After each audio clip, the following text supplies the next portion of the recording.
Hello and welcome to The Big Picture. I'm Tina Jha. Prime Minister Narendra Modi on Wednesday thanked Russian President Vladimir Putin for extending help and support to India in its fight against COVID-19. Besides, the two leaders also reviewed the diverse bilateral cooperation between India and Russia and agreed to establish a 2+2 ministerial dialogue between foreign ministers and defense ministers to add further momentum to the bilateral strategic partnership. So on the big picture today, we will try and understand from experts how significant is this move and how is it going to add further momentum to the India-Russia partnership. Two distinguished panelists join me on the program. Let me introduce them to you. I have with me former Ambassador Vishnu Prakash and Dr. Sreeram Chaulia, Foreign Affairs expert. Thank you, gentlemen, for joining me on the big picture today. Okay, Dr. Chaulia, Ambassador spoke about a geopolitical churning that is taking place, and in such a situation, for India to initiate a 2+2 mechanism of dialogue with a non-Quad member, because the other three members are all Quad members, what does this move say about India's foreign policy? Is it a diplomatic balancing act with Russia, which has been a time-tested partner? Yeah, Tina, 2+2 is a confluence of the civilian and the military leadership of both countries. So to have all of them in one platform and to have defense and external affairs to coordinate between themselves, both internally in each country and also talk across each other. So the defense minister of India talking to the foreign minister of Russia, the foreign minister of India talking to the defense minister of Russia. Think of it in an X format. This kind of engagements will help think about a greater degree of control, especially on geostrategic matters. I mean, the fact that Russia and relationship is not just a buyer-seller. There's a lot of technology transfer that the Russians understand our strategy, trying to explain more of these to them. The position give us that we really need to be able to hold to defend against our adversaries, including China. So they're very pragmatic. So on that point, I think the 2+2 will help to understand, because sometimes what happens is that the civilian and the military sides in the large bureaucracies of the two countries may be working at cross purposes, or sometimes may find it frustrating to get their point across to the other side. So that we are doing only with Japan, Australia, and the US. The fact that we're doing with Russia, yes, on paper it looks like it's a balancing act, like you're saying, because we are not only with the West on some issues and the Western allies, but we also have a major partner in Eurasia and in the East. So to that extent, yes, but I don't think it's consciously meant to be that way. I think it's just that the alignment and convergence on many issues, especially military convergence, is growing. It's not declining, even though our purchase of Russian weapon supplies has declined. So I think 2+2 will help to also convey a message to other countries, and most of all China, because when Sergei Lavrov came to India, he was very clear. He said that we don't have a military alliance with China, and that was important for us to know and to understand. And likewise, so I think it helps, because as far as Americans go, I think they will have to understand, because they need us as much as we need them for Indo-Pacific. So they can't impose their will on us and say, you don't deal with Russia. So it's a very complex, multipolar world. There are 6-7 players, and everyone has to deal with the other side. And there are no clear camps per se, which are watertight. So I think I see the Russia-India relationship as maneuvering in that fluid space. Dr. Chaulia, the reason why I asked the question about the 2+2 dialogue with Russia impacting the Indo-US relations, because earlier the formation of the Quad and the Indo-Pacific strategy didn't go down too well with Russia. We saw the Russian foreign minister, in fact, being quite vocal in his disappointment, the kind of statements that he made. So there was a clear lack of understanding and appreciation of India's security concerns. So going forward, of course, that will be one challenge that India will have to face, either with Russia and the United States. So this is the balancing act that we'll have to maintain. That will always be an issue. But as far as going back to Russia-India relations are concerned, we've had a long-standing partnership. Particularly, it has been in sectors like defense, in space, and in the nuclear sectors. But what are the other sectors in which we have increased or enhanced our cooperation in the past few years? Well, the ones you mentioned are the main pillars, and defense, cannot be underestimated. In fact, 2+2, bringing the defense and foreign ministers together, we must, underline defense again, because S-400, the anti-missile system, is the first components are going to be delivered in November 2021. Notwithstanding the, hanging Damocles sword of American sanctions, we are going ahead with it. So that's a very important thing.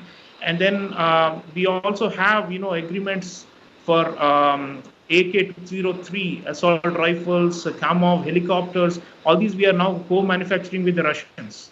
And with the BrahMos missile, the supersonic missile which we developed with the Russians jointly, it's now being asked for purchase by many countries. The Philippines has said that we are acquiring it. Vietnam is also in line to get it. It's not just a sale and a buyer-seller relationship anymore. With Russia, we have become co-developers and for export to third countries. So that's significant. And some Gulf countries have apparently also asked for BrahMos, which is jointly done by Russia and India. So I think those things must be highlighted, because remember, you have a country like Philippines, which is facing a tremendous threat from China. On one hand, Russia says that we are, very close, strategically aligned with China, but that's because it is an alliance against the West. But when it's come to this region, I don't think Russia particularly cares. I mean, for them, it's about building the relationship with India through which they can earn hard cash and through which they can maintain some influence in the region. No, so Quad, for example, doesn't really bother Russia, because Quad has nothing which is anti-Russian. In no way does it hurt Russia's national interest. From Russia's own national interest point of view, it's nothing. Unless you think that, if somebody thinks that Russia is a junior partner of China and is now fronting for China, and therefore it is objecting to Quad. I don't think they particularly care for Quad, because Quad is an Indo-Pacific initiative, and it is not at all aimed at counterbalancing Russia. Russia bothers more about NATO and NATO activity in Eastern Europe or Ukraine, where they are having a very, very face-to-face confrontation with the West. What else? Other areas, I already mentioned the vaccine development. That's a new area where I think we are forging ahead. There's going to be also Chennai to Vladivostok maritime commerce route that we are opening. One of the interesting things we are asking for the Russians is to include the Chabahar project that we have in Iran, to include it in the North-South, international North-South transportation corridor, so that there is a kind of a greater alignment between our partners in West Asia, in Central Asia, and Russia. And Russia wants us there, because see, that area, what they call Eurasia, that region is where they are losing influence to China. So they will not publicly say that India will help to balance them against China, but the reality is that is why they value us so much. That's one of the main reasons. So those kind of things matter. And space, of course, Gaganyaan, our training of our Gaganauts is on. The Russians will help us launch our manned mission. And, it's a historic step when it happens. So if you think about it, science and technology, almost all areas, like Ambassador was saying, we have them covered. And one thing about Russia, although it has declined as a defense supplier vis-a-vis some other places like France, Israel, and the US, is they are more willing to share technology, you see, unlike the US or anybody else. And that's because they don't have, huge producers and big companies who want to monopolize the world market. Russia is relatively a smaller place. Today, militarily it's still a great power, but economically it's more or less the size of India. It's a middle power.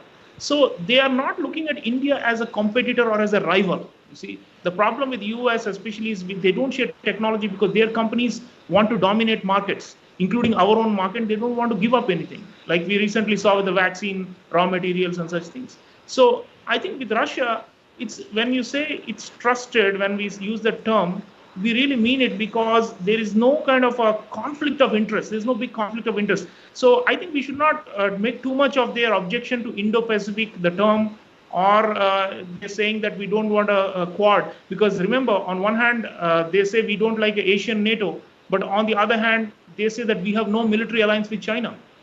So, they play both sides, and so are we. And I think we are comfortable with that. It's a very sophisticated relationship. Dr. Chaulia, Ambassador mentioned how Russia tried to keep India away from the table on Afghanistan talks at the behest of Pakistan. There are also other areas in which we are seeing an outreach by Russia towards Pakistan. How much of it is a concern for India? Well, I don't know. I mean, look, they have their own calculus. The point is, we have come down from 72% of our weapons purchases used to be from Russia. Now only 49% is from Russia, and we are buying more from France and from Israel and from the US. So, conversely, Russia has a right to then sell to other countries too, which are buyers. So I think that's okay. I mean, frankly, the weapon system that they are selling to Pakistan are not of the level that can shift the military balance against us in South Asia. Afghanistan, yes, we need more coordination and closer understanding, because the Russians also say Afghan-owned and Afghan-led peace process. We say the same thing, but they are there is a gap, and I think we are trying to close that through these dialogues between the top leaderships. On China, I'll only say, Tina, that yes, there is a geostrategic axis. Moscow, Beijing, they are opposed to the US because of Western sanctions on Russia and all that. But on the other hand, look at this. The BrahMos supersonic missile that we have jointly developed with Russia is deployed in Ladakh and Arunachal Pradesh. And the Chinese know it. Same thing, S-400 that we are now acquiring with Russia, we will deploy in near combat positions to defend our line of actual control.